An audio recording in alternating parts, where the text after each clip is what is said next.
नमो अरिहन्ताणं नमो सिद्धाणं नमो आयिर्याणं नमो वज्रायाणं नमो लोये सव्यसाहूणम्।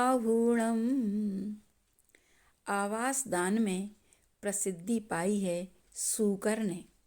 ऐलक श्री ने कथा का नाम दिया है मरते दम तक।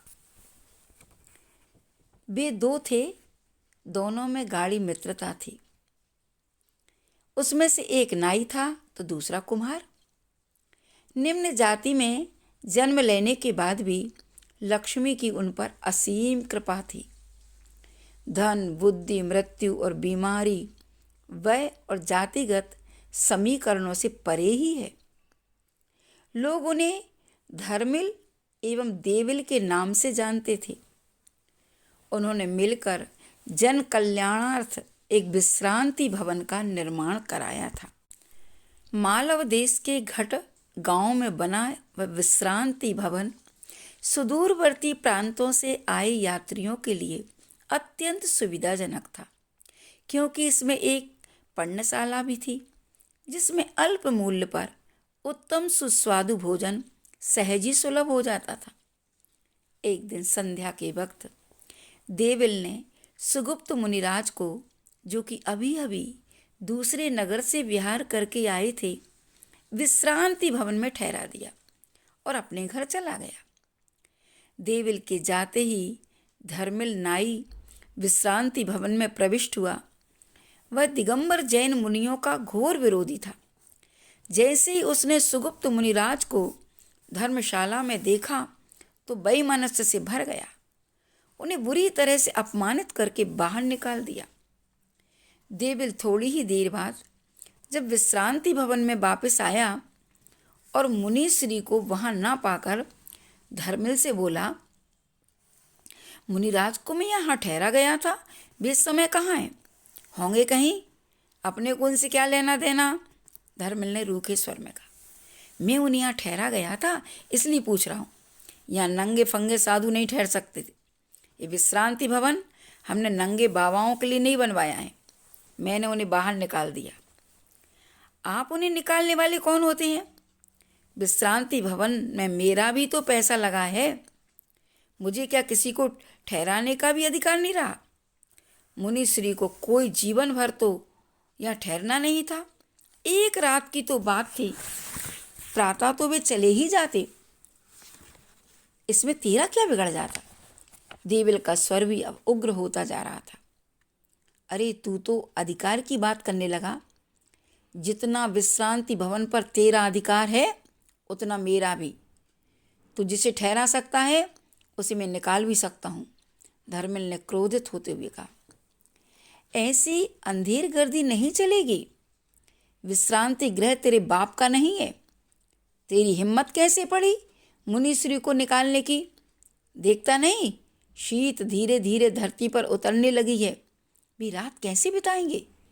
देविल अपने कुर्ते की बाहें चढ़ाता हुआ बोला, अच्छा हिम्मत की बातें कर रहा है, मेरे सामने बाहें चढ़ा रहा है। ले अब देख ले मेरी हिम्मत कितनी है। यह कहते हुए धर्मिल ने देविल को उठाकर पटक दिया। देविल भी कमजोर नहीं था, उसने भी धर्मिल की जमकर पिटाई की। दोनों लड़ते लड़ते लूलुहान हो गए। विश्रांति भवन में देखते ही देखते हजारों लोगों का समूह एकत्रित हो गया। लोग आश्चर्य में थे, इतने परम मित्र आपस में इस तरह क्यों झगड़ रहे हैं?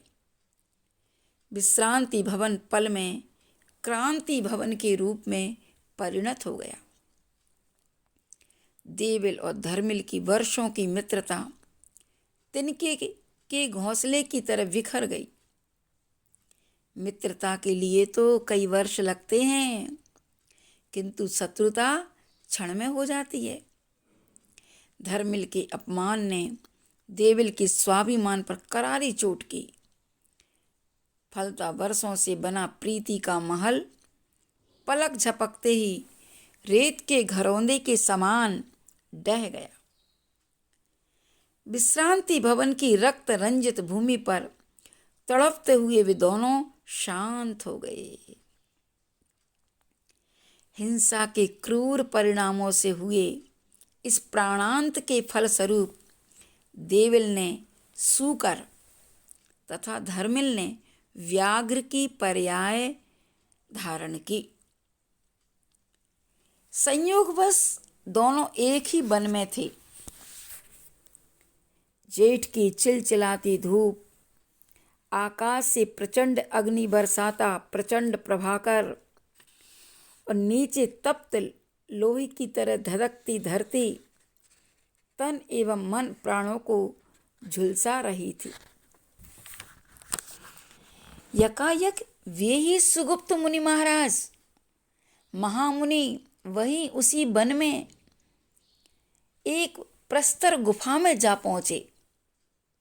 उसी वन की एक प्रस्तर गुफा में पहुंचे और ध्यानावस्थ हो गए। सूकर ने जैसे ही देखा कि नग्न दिगंबर मुनिराज गुफा के भीतर गए हैं, वैसे ही वह भीतर गया और श्रद्धा से अभिभूत हो उन्हें प्रणाम किया। मुनि श्री के मुखमंडल पर दृष्टि पड़ते ही उसकी चेतना में भयंकर विस्फोट हुआ। पूर्व पर्याय की स्मृतियां परत दर परत अनायास ही उघड़ती चली गई। उसे याद आया कि ये वही सुगुप्त महामुनि महाराज हैं जिन्हें मैंने देविल की पर्याय में विश्रांति भवन में ठहराया था और धर्मिल नाई के द्वारा मुनिराज को अपमानित कर निकाले जाने पर इससे लड़ते हुए प्राणोत्सर्ग कर क्रूरता के जघन्य परिणामों से आज इस त्रियंची योनि में जन्म धारण कर भीषण दुख उठा रहा हूँ। मुनि श्री ध्यानावस्थ थे। हिंसक जानवर कहीं उन पर आक्रमण न कर बैठे, इसलिए जब तक मुनि महाराज यहाँ विराजमान रहेंगे तब तक मैं उनकी रक्षा का भार अपने ऊपर लेता हूँ, सब ओर से अभय देता हूँ। इस सूकर ने आवाज दान दे दिया। सूकर मुनिश्री को एक बार फिर अपने प्राणों में श्रद्धा भरकर तेजी से गुफा के बाहर निकला और उसके प्रवेश द्वार पर अत्यंत सतर्क होकर बैठ गया।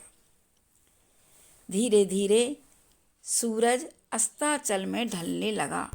धरती की तपन कम हुई और धर्मिल व्याघ्र अपने शिकार की खोज में टहलता टहलता अकड़ता सा हुआ वन में निर्द्वंद विचरण करने लगा। अचानक ही आई हवा के झोंके में मिश्रित मनुष्य देह की गंध से उसका मन प्रफुल्लित हो गया। उसने सोचा कि पशुओं का भक्षण करके अपनी भूख मिटाऊंगा। वह मनुष्य की गंध का अनुसरण करते हुए द्रुत गति से चलता हुआ गुफा के द्वार तक जा पहुंचा। द्वार पर प्रहरी बनकर खड़े सूकर को देखकर उसके मानस में अतीत की स्मृतियों ने अंगड़ाई ली और नेत्र पटल पर चलचित्रों की भांति एक एक दृश्य साकार होने लगे। मैं मालव देश के घट गांव का संपन्न नाई था। मैंने अपने मित्र देविल कुम्हार की सहायता से विश्रांति भवन बनाया था। देविल के द्वारा ठहराए गए मुनि को अपमानित करके मैंने बाहर निकाल दिया था। इस बात पर मेरा देविल से बहुत झगड़ा हुआ। हम दोनों अपने जीवन में पहली और अंतिम बार इस तरह लड़े थे। मरकर मैं व्याघ्र हुआ और यह सूकर। आज का शिकार बड़ा स्वादिष्ट है, परंतु यह दुष्ट सूकर जो शारीरिक बल में मुझसे किसी तरह कम नहीं है, द्वार पर बैठा है। शिकार तक पहुंचने के लिए पहले इससे निपटना होगा। इस गुफा में वही नंगा साधु बैठा है। वह पूरी ताकत से दहाड़ा। व्याघ्र की दहाड़ सुनकर पूरा वन कांतर भयभीत हो गया। पशु पक्षी अपनी रक्षा हेतु चीत्कार करते हुए अपने आश्रय स्थलों की ओर दौड़ पड़े।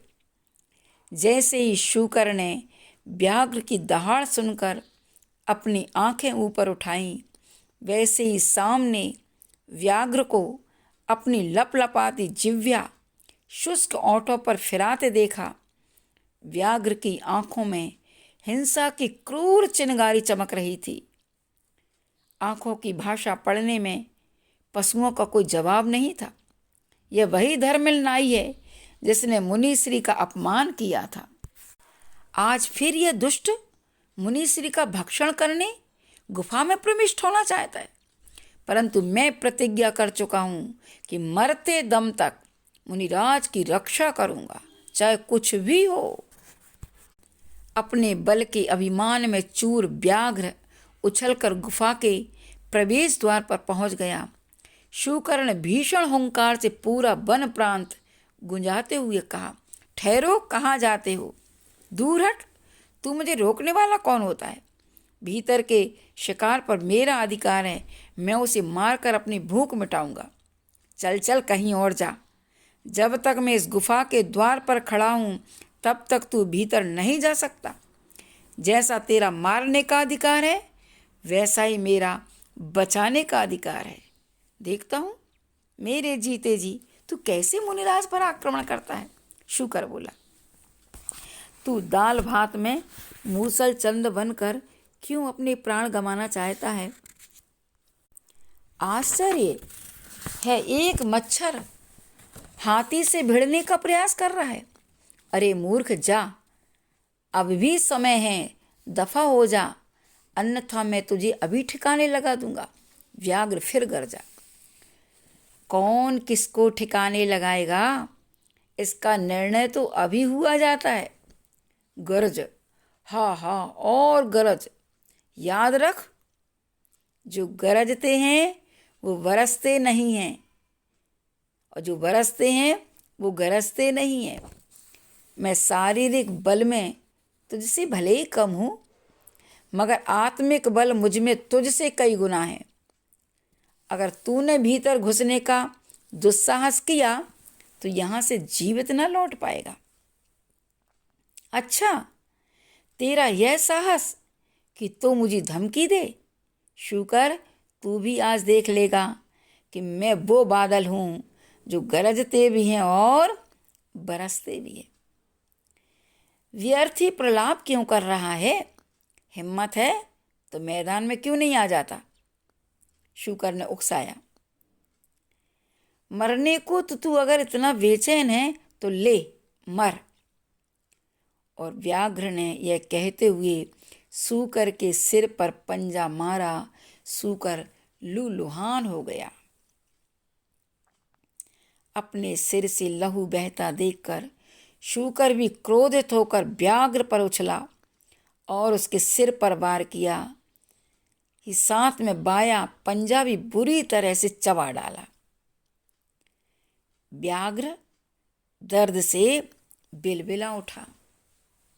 देखो, भवों भवों के जीव का जीव से संबंध रहता है। जहाँ वो दोनों मित्र थे और निमित्त पाकर के शत्रुता उत्पन्न हुई और एक साथ दोनों मरे और एक साथ एक ही जंगल में त्रियंच योनि में जन्म लिया। दोनों को जाति स्मरण हो गया और वो ही मुनि महाराज जी की रक्षा करने का भाव तब था और वो ही मुनि महाराज जी की रक्षा करने का भाव आज है। उस समय विश्रांति भवन में स्वयं ठहराया था और सामने वाले ने निकाल दिया था, और यहाँ पर भी मुनि महाराज जी गुफा में बैठे हैं तो उनकी रक्षा का दायित्व उसने लिया। और एक शूकर बनकर के भी आचार्य समंत भद्रदेव महाराज ने आवास दान में शूकर का नाम लिखा है। आचार्य समंत भद्रदेव महाराज जो परीक्षा प्रधानी और आज्ञा प्रधानी, जिन्हें कोई मनुष्य नहीं दिखा आवास दान में, उन्होंने त्रियंच का नाम लिया और त्रियंच में भी जंगली सुअर का नाम लिया, क्योंकि उसने दो भव से वह मुनि की रक्षा ही करता आ रहा था। कहते हैं दोनों आपस में एक दूसरे को नोचते खसोटते हुए गुत्थम गुत्था हो गए। अचानक ही शूकर ने व्याघ्र का पृष्ठभाग विदीर्ण कर दिया। व्याघ्र ने भी इसके जवाब में इसका पेट फाड़ डाला। और कहते हैं दोनों लड़ते लड़ते गिर गए। गुफा का द्वार रक्त रंजित हो गया। एक दूसरे पर किए प्राणघातक हमले ने उन्हें मृत्यु के मुख में धकेल दिया। अंतिम श्वास लेने से पूर्व शूकर ने अध खुली आंखों से देखा कि व्याघ्र निष्प्राण हो चुका है। मुनिश्री अब पूर्ण सुरक्षित हैं। मैं अपने संकल्प में सफल हुआ। सभी के कल्याण की मंगल भावना के साथ ही उसने भी अंतिम झपकी ली और देह का परित्याग कर दिया। देखो, दोनों लड़े, दोनों मरे, लेकिन दोनों के लक्ष्य जुदा जुदा थे। एक का लक्ष्य था कि मैं मुनि की रक्षा करूंगा, दूसरे का लक्ष्य था मैं मुनि का भक्षण करूंगा। एक रक्षक बन करके आया था और एक भक्षण बन करके। लेकिन रक्षक के भावों ने उस सुअर को स्वर्ग लोक पहुंचा दिया और भक्षक के भावों से वो व्याघ्र नरक में चला जाता है। बाहर की क्रियाएं दोनों की एक थी, लेकिन अंतस का उद्देश्य अलग अलग था। उद्देश्य सही हो तो बाहर यदि हम कोई इस तरीके का भी कर रहे हैं अपने उद्देश्य की पूर्ति के लिए, तो वो गलत नहीं माना जाता। न्याय नीति के लिए, जिन धर्म की रक्षा के लिए, मुनि श्री की रक्षा के लिए कुछ करना भी पड़ता है तो करते हैं, लेकिन उसमें कोई दोष नहीं है। देखो, अंतिम श्वास तक शूकर के मन में मुनि श्री की रक्षा के भाव बने रहे, क्योंकि उसने संकल्प लिया था कि जब तक मेरे प्राण में, जब तक मेरे तन में प्राण है, तब तक मैं मुनि श्री की रक्षा करूंगा। और ऐसी मंगल भावना के साथ उसका जीवन समाप्त हुआ। जहां व्याघ्र ने हिंसा के क्रूर परिणामों से नरकत्व को प्राप्त किया, वहीं शूकर ने शुभ परिणामों से मरकर सौधर्म स्वर्ग की ऊंचाइयां प्राप्त की। अपना उद्देश्य हमेशा अच्छा रखो, अपना लक्ष्य हमेशा अच्छा रखो, और जिसका लक्ष्य अच्छा है उसकी सारी परिणतियां अपने आप लक्ष्य के अनुसार या लक्ष्य को पाने के लिए होती हैं। इसलिए लक्ष्य बनाओ कि अपने जीवन में चारों प्रकार का दान दो: आहार दान, औषधि दान, ज्ञान दान और वसतिका का दान। उपकरण दान भी होता है, अभय दान भी होता है। दयोदय गौशालाओं में अभय दान ही तो दिया जाता है। इसलिए दान में कभी पीछे मत रहो। और यदि धन नहीं दे सकते तो वचनों से प्रेरित करो। वचन भी नहीं है तो अपन तो मन वाले हैं, मन से तो सोच ही सकते हैं कि भगवान सबका भला हो, सब सुखी हों, सब स्वस्थ हों, सबका जीवन मंगलमय बने, सबके जीवन का विकास हो, सबके अंतस में सम्यक्त्व की प्राप्ति हो, सबके भीतर का अंधेरा समाप्त हो, श्रद्धा आस्था का दीप प्रज्वलित हो। ऐसी उत्तमोत्तम भावनाएं तो हम कर ही सकते ना। अपनी अंतस की विचारधारा बिल्कुल पवित्र रखो। नियम से वो पवित्र विचारधारा ही वो तुम्हें आगे जीवन में कारण बनेगी, अच्छा करने के लिए कारण बनेगी। इसलिए आज चारों दान की कथा पूर्ण हुई।